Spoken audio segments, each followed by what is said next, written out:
Mahalagang paalala, ang lahat ng mga balitang aking inihahayag ay hindi sa akin mismo nanggaling. Ito ay galing sa mga source ng Aldab Nation sa iba't ibang social media platform. Ako ay tagapaghatid lamang at nagbibigay ng komento. Magandang araw mga Aldab Nation! May panibago na naman po akong update para sa inyong lahat. Pero bago natin ito umpisahan ay huwag niyo munang kalimutan na mag-subscribe sa aking YouTube channel at i-click mo na rin ang katabing bell button para maging updated ka sa mga latest videos na i-upload ko. At kapag umabot na ng 100,000 subscribers ang aking channel, ay may sorpresa ako para sa inyong lahat. Alam kong excited na kayo, kaya naman ngayon, umpisahan na natin ang ating kwentuhan. Ang pag-uusapan natin ngayong araw na ito kung saan ang mga netizens ay may bagong hamon para sa TVJ at kay Atay. Dahil nga sa hamon na ito, mapapatunayang kaya na totoong kinasal raw sina Atay at Meng. Tila katapusan na nila ito. Lagot na at unti-unti na nga raw nabubunyag ang mga masamang gawain ng mga taong ito. Gaano nga ba ito katotoo at may sapat nga bang ebidensya ang makakapagpatunay rito? Well, yan ho ang ating aalamin at pag-uusapan ngayong araw na ito. Pero bago ho yan, ay bibitinin ko muna kayo ng kaunting-kaunti lamang kung saan magbasa muna tayo ng mga nakakatuwang post ni My Name is Theo01 sa Twitter. Kaya naman wag na nating patagalin pa. At sabi niya sa kanyang tweet, mas iba kasi magtantrum si Daddy kay Mimi kesa sa mga bata. Dahil alam na ni Mimi ang ugali ni Daddy, pinagbibigyan na lang. Ayaw din niyang masira ang araw na ito. Madami naman pang gustong ibigay kay Daddy ang management niya, kaso tinanggihan niya. Iba kasi mag-alaga si Mimi, hahanap-hanapin mo, kaya lulong si Daddy eh. Pag hindi na kaya ang kakulitan ng anak, tawagin na si Daddy. Pag mangyak-ngiyak na ang mga anak dahil pinagsabihan ng ama, siya na naman ang lihim na pagsasabihan ng misis. Pag nagpaliwanag ka naman, panay irap ni misis. Ano ba talaga? Ito namang makukulit sa ina, magpapaawa, naluluha pa ang mga eyes. Baby, tama na ang laro at maligo na kayo. Ayaw, habulin mo ko, Mi. Anak, inaasikaso ko pa tong isa. Ayoko maligo. Pa, baby cute, pag sinabi ni Mimi na stop na, dapat stop na ha. Opo, ligo na. Mimi lang po. Malaki ka na, busy si Mimi. Mimi, ligo na. Ako nang magpapaligo pa. Tara B, ma, ako nang bahala. Alam kong tuwan-tuwa ho kayo sa ating binasa, pero ngay pag-uusapan na natin ang ating main topic.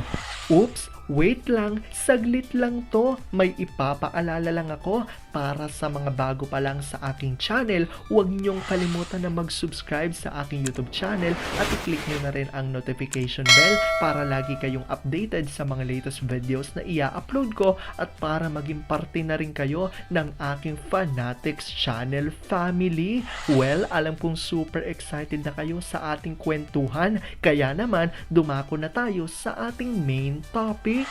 Ano nga ba ang hamon ngayon ng maraming netizens sa TVJ at kay Atay? Ang tanong, dahil sa hamon na ito, mapapatunayan kaya nila na totoong kinasal sina Atay at Meng? Tila katapusan na nila ito, lagot na at unti-unti na nga raw nabubunyag ang mga masamaang gawain ng mga ito. Gaano nga ba ito katotoo at may sapat nga bang ebidensya ang makakapagpatunay rito? Well, alam kong excited na kayong malaman yan. Kaya naman wala na tayong aaksayahing panahon at umpisa na natin.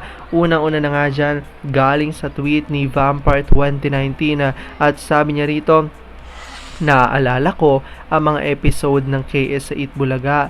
Pag sweet si Alden at Meng sa show, kung makatingin si Lolo Botox, tagos, naiinggit ata. Baka na-imagine na siya ang kaharutan ni Meng. Halata naman kasi na may hot siya sa ito. You are not Alden, Lolo Botox. Saan na pala si Lolo Mutain?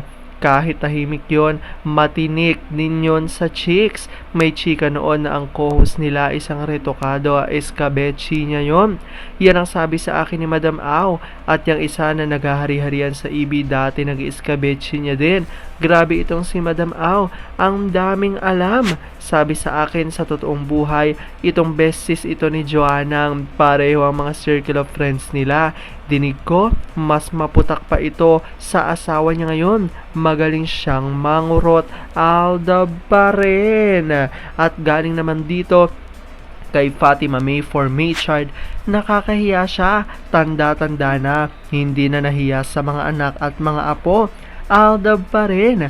At sabi naman dito ni Babelin, true, yan din ang napapansin ko noon. Nagkakatuwaan lahat siya, walay tulala. As in dead ma, nakangiti nga, ngiting aso naman.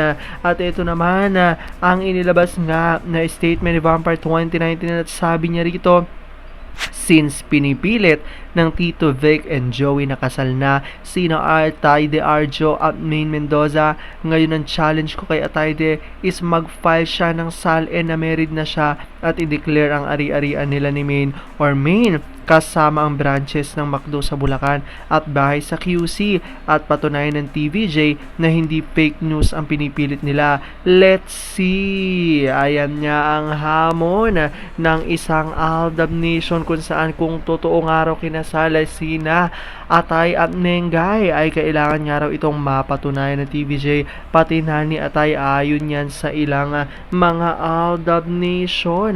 Hanggang ngayon niya ay talagang hindi naniniwala ang maraming mga ADN na ang kinasalay sina Atay at Meng dahil patuloy nga ang kanilang paninindigan na ang totoong araw talaga mag-asawa di umano ay sina Alden at Maine.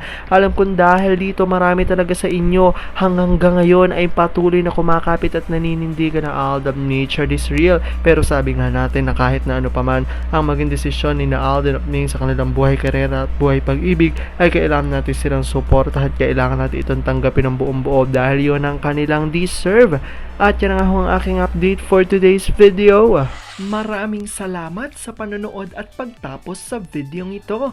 Kung nakapag-subscribe ka na, welcome sa Fanatics Channel family. Kung hindi pa naman, huwag ka nang mahiya. Mag-subscribe ka na. Pindutin mo na yan. I-click mo na rin ang katabing bell button para makatanggap ka ng notification kapag may bagong update para sa iyo. Para naman sa parte na ng aking pamilya, punta lang sa aking channel at i-click ang videos para mapanood mo at malaman mo pa ang mga nakaka-good vibes at nakakakilig na fresh news about Maychard. Muli, ako ho ang inyong lingkod na patuloy na maghahatid ng good vibes every day. Thank you mga Aldab Nation.